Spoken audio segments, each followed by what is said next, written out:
Et salut à tous et à toutes, bienvenue sur la chaîne de Captain Melboy. Je suis Captain Melboy, votre humble serviteur. Aujourd'hui, on se retrouve non pas pour parler de Miss Hulk ou She-Hulk, hein, on en parlera quand la série sera terminée, il manque 3 épisodes. Non, 2 épisodes, pardon, oui d'ailleurs. Mais on se retrouve tout simplement pour parler de Astérix et Obélix, l'Empire du Milieu. Et tout de suite, petit générique, ça fait plaisir.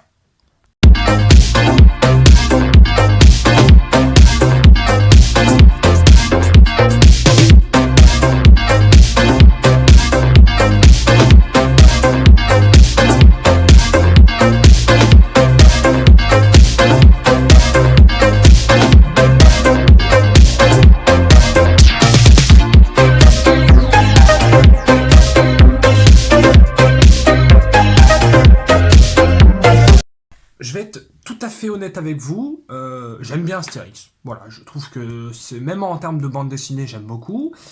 Mais je trouve que Astérix et Obélix a été une saga cinématographique très il est inégal, je vais dire. C'est-à-dire que le premier, réalisé par Claude Zidi, donc Astérix et Obélix contre César, que j'aime plutôt, à vrai dire.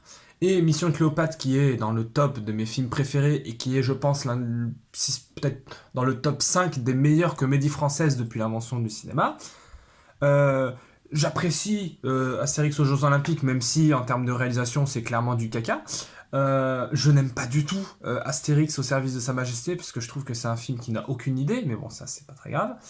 Et après vient les Astérix de Astier, donc Astérix et le domaine des dieux, et Astérix et le secret de la potion magique en film d'animation, qui sont véritablement exceptionnels, qui sont du pur Alexandre Astier, qui adapte Astérix. C'est Camelot chez Alexandre Astier, c'est Camelot chez Astérix, pardon.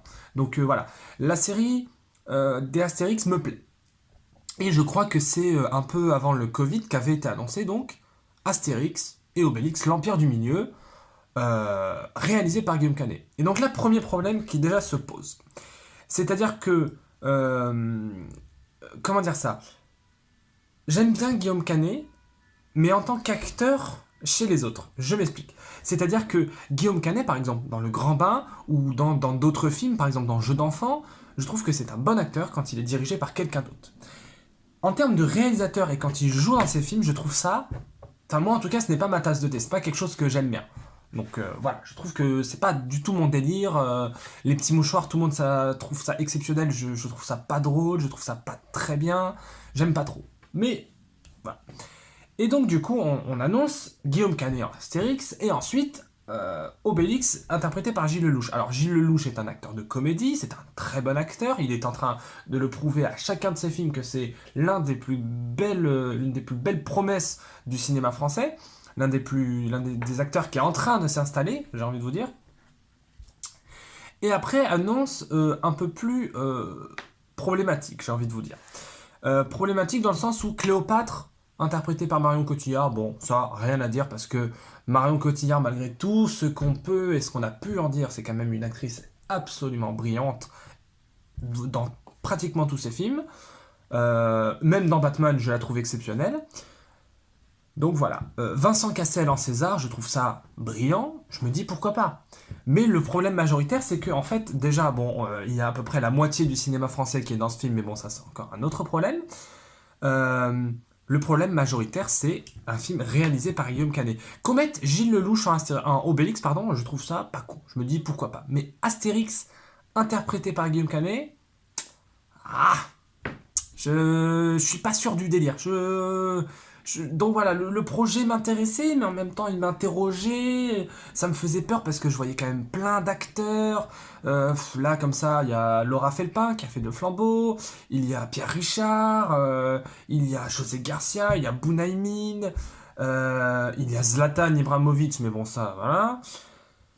Enfin, voilà quoi, plein. Il y a Angèle. Il y a Angèle. Donc ça, attention.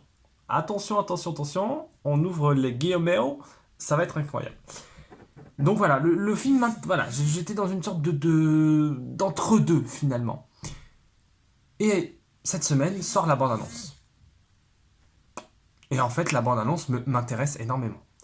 C'est-à-dire que En termes de réalisation, ça a l'air d'être du Guillaume Canet, donc ça n'a pas l'air d'être du méga grosse réalisation, un peu comme faisait Chabat. Mais par contre, ça a l'air d'être drôle, ça a l'air d'être bien joué, ça a l'air d'être cool. Franchement, cette première bande-annonce, voilà, je vais pas vous la décrypter, je vais pas vous l'analyser, je vous laisse le soin de la découvrir, mais en tout cas, ça mérite d'un peu faire descendre la peur et me hyper un peu plus, dans le sens où je me dis, ça peut le faire, ça peut vraiment le faire. Même Guillaume Canet en Astérix, je me dis, pourquoi pas? Pourquoi pas? Ça, je pense que ça peut marcher, je pense que c'est un film qui a, voilà, qui a un casting exceptionnel. McFly et Carlito qui sont dedans, moi je... Voilà, les gens pensent ce qu'ils veulent, mais moi je suis très fan de McFly et Carlito. Donc à mon avis, ils vont avoir une ou deux scènes à tout péter, ça va genre, ils vont genre jouer des gardes romains ou un truc comme ça, mais en tout cas, voilà, c'est un film qui ne surpassera jamais, mais jamais celui de Chabat, parce que Chabat, quoi. Mais je pense que ça peut être un très bon film. Donc voilà, ce sera le mot de fin de cette petite news, cette petite breaking news, cette petite chronique. Astérix et Obélix, l'Empire du Milieu, je dis pourquoi pas. Allez, on se retrouve à bientôt pour parler de la fin de Miss Hulk et du retour de Daredevil dans l'MCU. Allez, bisous.